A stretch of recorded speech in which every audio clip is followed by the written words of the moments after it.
തനിക്കൊപ്പം ഒരു നാടോടി നൃത്തമാണ്. വേഷത്തിൽ തന്നെ മനസ്സിലായി. പേര് അനൗഷ്ക. അനൗഷ്ക ഒരു വ്യത്യസ്തമായ പേരാണ് അല്ലേ? എല്ലാവരും പറയാറുണ്ടോ? എല്ലാവരും പറയാറുണ്ട്. എവിടുന്നാ മോളെ വരുന്നേ? ഞാൻ വയനാട് ജില്ല. വയനാട് ജില്ലയിൽ നിന്ന് വരുന്നവർക്ക് നമുക്ക് ഇപ്പോൾ നമ്മുടെ ഹൃദയത്തിലിരിക്കുന്ന ആൾക്കാരാണ് വയനാട് ജില്ല. അതെ, ഞാൻ വയനാട് ജില്ലയിൽ ഇപ്പം മെയിനാവാൻ കാരണം ഉരുൾപൊട്ടലും പ്രശ്നങ്ങളുമാണല്ലോ. ഞാൻ അതുകൊണ്ട് തന്നെ ഉരുൾപൊട്ടലാണ് എൻ്റെ ഇപ്രാവശ്യത്തെ ഫോക്കിൻ്റെ വിഷയമായിട്ട് തിരഞ്ഞെടുത്തിരിക്കുന്നത്. ശരി, അപ്പോൾ നമുക്ക് കണ്ടാലോ? കാണാം.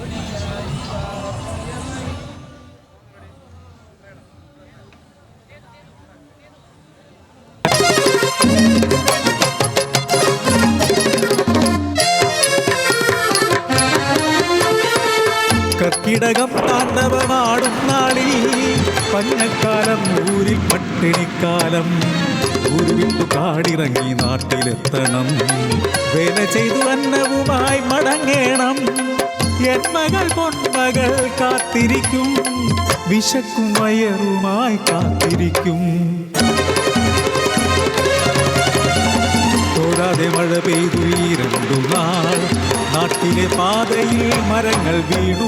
വേല കിട്ടി മരം വെട്ടാൻ പണവും കിട്ടും. മഴയെ കൂസാതെ പണിയെടുത്തു. വിശപ്പകറ്റാൻ പൊതിച്ചോറുമായി കാടുകേറി ഊരിലേക്കു യാത്രയായി. വഴിയിലറിഞ്ഞു ഉരുൾപൊട്ടിയെന്ന്. പൊതിച്ചോറ് നെഞ്ചോട് ചേർത്തു വെച്ച് പാഞ്ഞോടി ചെന്നു ഞാൻ ഊരിലേക്ക്. അഗളിതൻ വഴിയെല്ലാം ചെളി നിറഞ്ഞു. ഉരുൾപൊട്ടി കൂരകൾ തകർന്നടിഞ്ഞു. മുട്ടോളം ചെളിയിൽ പരവി ഞാൻ വാഴവന്റെ എൻ മകനങ്ങേ. കുടിലുകളെല്ലാം ചെളിയിൽ ആട്ടുപോയി. ചെടി മൂടി പലരും മരിച്ചുപോയി. എങ്ങും നിലവിളികൾ യാതനകൾ അലതല്ലിക്കരയും ആദിവാസികൾ.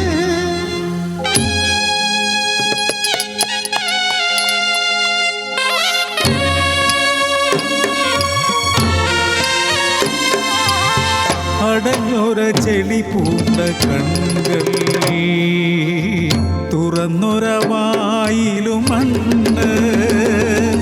കരിമണ്ണിൽ പുതഞ്ഞൊരാ കുഞ്ഞ്. എൻ ജീവന്റെ ജീവനാം കുഞ്ഞ്.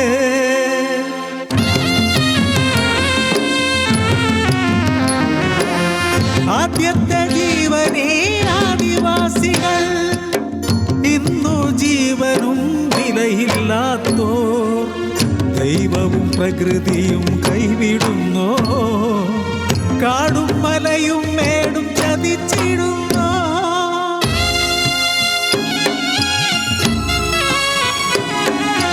വിശപ്പില്ലാ ലോകത്തു കുഞ്ഞെ. വളരും മുന്നേ പൊലിഞ്ഞു പോയി മോഹങ്ങൾ. ഈ പൊതിച്ചോറ് നിനക്കിനി ബലിച്ചോറ്. അപ്പന്റെ കണ്ണീരിൻ ബലിച്ചോറ്. അപ്പന്റെ കണ്ണീരിൻ ബലിച്ചോറ്. സോ മോളെ, ആ ദുരന്തം അത് നമുക്ക് അത്രയും വിഷ്വലൈസ് ചെയ്യാൻ പറ്റുന്നുണ്ട് കേട്ടോ. Thank you. മനോഹരമായിരുന്നു. Thank U.